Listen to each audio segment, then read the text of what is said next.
घोसी में मतदान लगातार जारी है। दोपहर 3 बजे तक 43% वोटिंग हो चुकी है। वहीं चुनाव के दौरान आरोपों की झड़ी भी लग गई। कांग्रेस से लेकर सपा के नेताओं तक ने घोसी में मतदान को लेकर खूब बवाल काटा।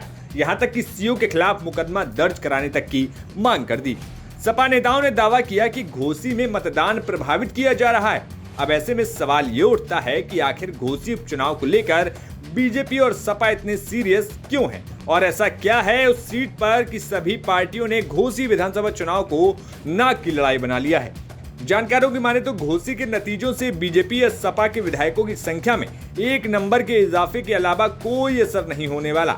नतीजे जो भी आएंगे, बीजेपी की सत्ता बरकरार रहेगी और सपा भी विपक्ष में बैठेगी। लेकिन 2017 में योगी सरकार में मंत्री रहे दारा सिंह चौहान अगर हार गए तो वो न घर के रहेंगे न घाट के रहेंगे।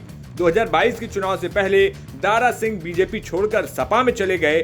सपा से चुनाव जीते लेकिन विपक्ष में बैठना पड़ा। ऐसे में विधायकी छोड़कर बीजेपी में आकर फिर से मंत्री बनने की तमन्ना पाले दारा सिंह चौहान अगर हारे तो विधायक भी नहीं रह पाएंगे।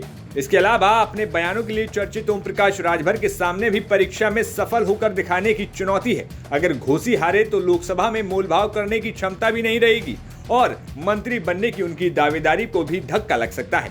जाहिर है 2022 में पूर्वांचल में बीजेपी का सूपड़ा साफ करने का दावा करने वाले राजभर से ये सवाल तो होगा कि जब अपने गढ़ में विधानसभा उपचुनाव नहीं जिता पाए तो पूर्वांचल में बीजेपी को क्या फायदा दे पाएंगे? घोसी क्षेत्र राजभर के प्रभाव वाला इलाका माना जाता है। ऐसे में अगर दारा सिंह बड़े मार्जिन से जीतते हैं तो इसमें श्रेय राजभर को भी जाएगा। लेकिन अगर दारा सिंह चौहान चुनाव हार गए तो ओम प्रकाश राजभर के पूर्वांचल में प्रभाव पर सवालिया निशान लग जाएगा।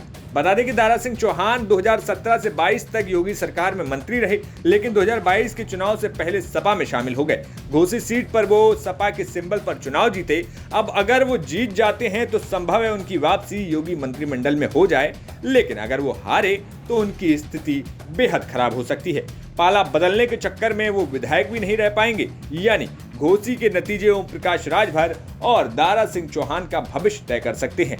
अगर जीते तो दोनों नेता योगी मंत्रिमंडल में हो सकते हैं, लेकिन अगर हारे तो साख पर बट्टा लगना तय है। ब्यूरो रिपोर्ट, यूपी तक।